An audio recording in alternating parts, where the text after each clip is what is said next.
persatu. Di sini kita akan belajar bagaimana cara memprediksi dari kepolaran suatu senyawa. Mengapa kita perlu belajar tentang kepolaran suatu senyawa? Karena dengan mengetahui kepolaran suatu senyawa, kita bisa mengetahui gaya antar molekul yang terjadi antara dua molekul atau lebih. Karena gaya antar molekul ini terdiri dari 3 bagian. Yang pertama itu adalah ion dipol, ikatan hidrogen, kemudian gaya van der Waals. Nah, gaya van der Waals ini terbagi 3 lagi. Yang pertama dipol sesaat, kemudian dengan gaya London. Nah, kepolaran suatu molekul ini akan sangat berguna sekali ketika kita menentukan gaya yang terjadi pada gaya van der Waals. Karena gaya van der Waals yang dipol ini terjadi antara molekul yang mempunyai sama-sama polar. Kemudian dipol dengan dipol sesaat itu polar dengan non polar. Kemudian gaya London ini sama-sama non polar. Nah, baik, di sini sudah disediakan bagaimana cara kita menentukan atau memprediksi kepolaran dari suatu senyawa. Di sini yang menjadi indikator atau kunci untuk menentukan kepolaran suatu senyawa itu adalah semua atom luar sama. Dengan kata lain, atom yang berikatan pada atom pusat itu sama. Kemudian apakah dia memiliki pasangan elektron bebas, apakah bentuknya simetris. Nah, jadi ada 3 poin ini yang akan menjadi petunjuk kita ketika kita menentukan kepolaran suatu senyawa. Dari ketiga petunjuk ini kita harus membuat bentuk molekul dari senyawa yang akan kita tentukan. Di sini ada 5 contoh yang akan kita bahas. Kita tentukan apakah senyawa tersebut polar atau dia non polar. Yang pertama kali kita lakukan adalah membuat bentuk molekulnya, dan bentuk molekul ini sudah kita pelajari pada bab ikatan kimia ya. Jadi di sini ada CO2. CO2 ini kalau kita buat bentuknya itu seperti ini.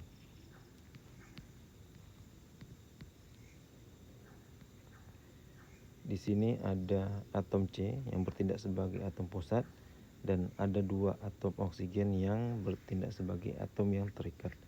Nah, di sini kalau kita masukkan poin yang pertama, semua atom luar sama. Ternyata ketika kita perhatikan, atom yang berada di sekitar atom C ini adalah sama-sama oksigen. Nah, ketika jawabannya iya, kita cek lagi apakah dia memiliki pasangan elektron bebas. Ternyata setelah kita cek, kita tahu sama-sama ya, C itu mempunyai elektron valensinya sama dengan 4, dan semua elektronnya digunakan untuk berikatan dengan oksigen. Di sini ada 2 elektron yang dipakai, di sini ada 2, sehingga atom C itu dia tidak memiliki pasangan elektron bebas. Sehingga dari sini kita bisa tentukan, karena dia tidak mempunyai elektron bebas, maka kita bisa simpulkan bahwa CO2 ini bersifat non polar. Nah, kemudian di sini ada SO2. SO2 di sini kita buat rumus molekulnya. Bentuk molekulnya itu SO2 ya. SO.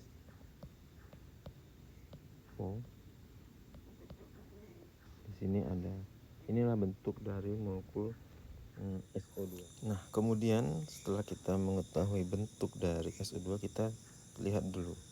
Di sini SO2 terdiri dari 2 atom oksigen. Ini atom oksigen yang pertama, ini atom oksigen yang kedua. Kemudian di sini adalah sedikit mengulang ya, ini adalah PeI-nya, pasangan elektron ikatan, dan ini adalah PeB-nya atau pasangan elektron bebas. Nah, sekarang kita langsung cek satu persatu. Yang pertama kita lihat atom luarnya sama. Ternyata di sini sama-sama oksigen.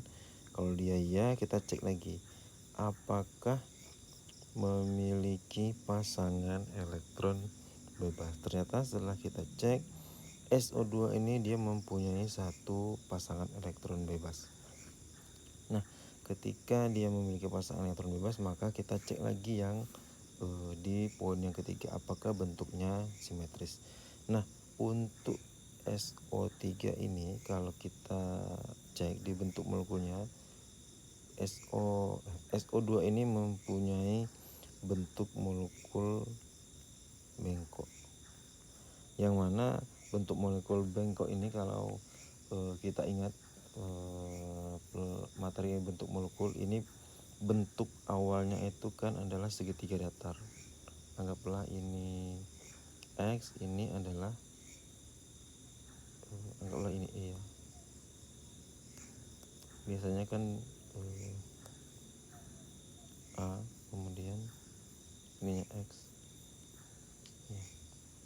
Ternyata SO2 dia punya satu pasangan elektron bebas, dan bagian X yang ini yang biasanya dilepas. Ini adalah bentuk dasar dari bentuk dasar dari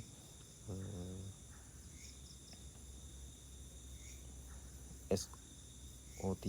Ini kan bisa kalau kita buat contohnya, ini adalah SO3. Ini adalah bentuk dasarnya. Karena dia hanya mengikat dua atom oksigen, karena ini bentuknya adalah segitiga datar, ini kan bentuknya adalah segitiga datar.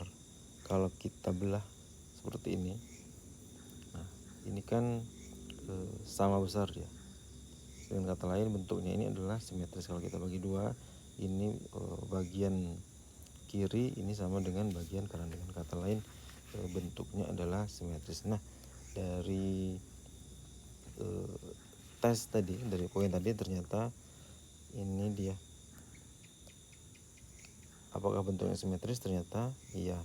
Sehingga kita bisa simpulkan bahwa SO2 ini mempunyai sifat non polar.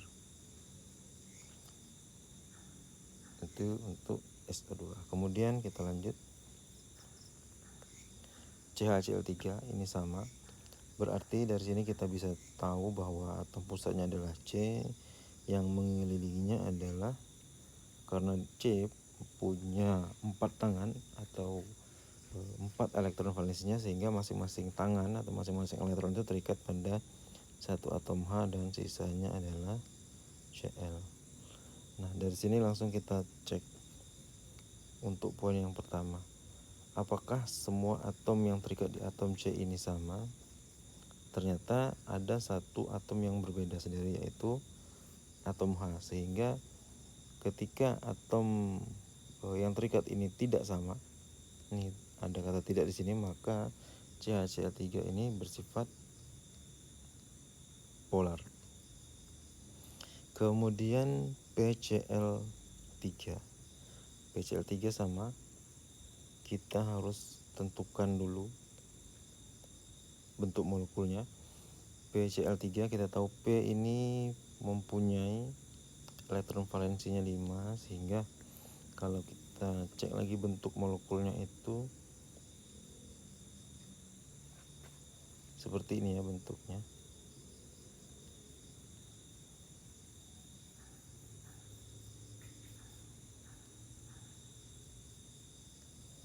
Kita sedikit dikoreksi. P ini seperti ini ya bentuknya ya. Nah, ini bentuk dasar dari ketika atom mempunyai 5 elektron valensi. Dengan kata lain, ini bipiramida. Bentuk molekulnya bipiramida. Ini adalah bentuk dasarnya. Kalau kita lihat ini PCl3, atom P terikat dengan atom Cl sebanyak 3. Ini kalau kita lihat bentuknya, ini akan menjadi sama seperti bentuk dari bentuk awal dari SO2 tadi ya. Ini dia. segitiga datar. Nah, sekarang kita cek. Ternyata di sini berarti ada 2 pasangan elektron bebas. Karena Cl-nya 3, berarti yang atas ini adalah PeB, yang bawah ini juga PeB. Sekarang kita cek. Semua atom luarnya sama, ya. Atom P semuanya terikat di atom Cl, ada 3. Apakah dia memiliki pasangan elektron bebas? Ternyata ya. Ada pasangan elektron bebas. Ternyata ya. Apakah bentuknya simetris? Ternyata bentuknya adalah segitiga datar. Dan segitiga datar ini ketika bentuknya simetris, maka bisa kita simpulkan PCl3 ini bersifat non polar. Kemudian yang terakhir PCl5. PCl5 kita buat dulu bentuk molekulnya sama seperti PCl3 tadi ya. Berarti sini ada Cl tambahannya seperti ini, Cl. Nah, sekarang kita tes untuk di poin pertama, apakah atom luarnya sama? Ternyata sama. Semua atom luarnya adalah Cl. Apakah dia memiliki pasangan elektron bebas? Ternyata dia tidak punya pasangan elektron bebas. PCl5 berhenti di sini dia. Karena dia tidak mempunyai pasangan elektron bebas, berdasarkan trik yang kita pelajari hari ini, maka sifat PCl5 adalah non polar. Nah, mungkin itu yang bisa kita pelajari hari ini. Harapannya kita bisa mengingat kembali, karena memang memprediksi kepolaran ini akan sangat membantu kita ketika mempelajari gaya antar molekul. Mungkin sekian, terima kasih.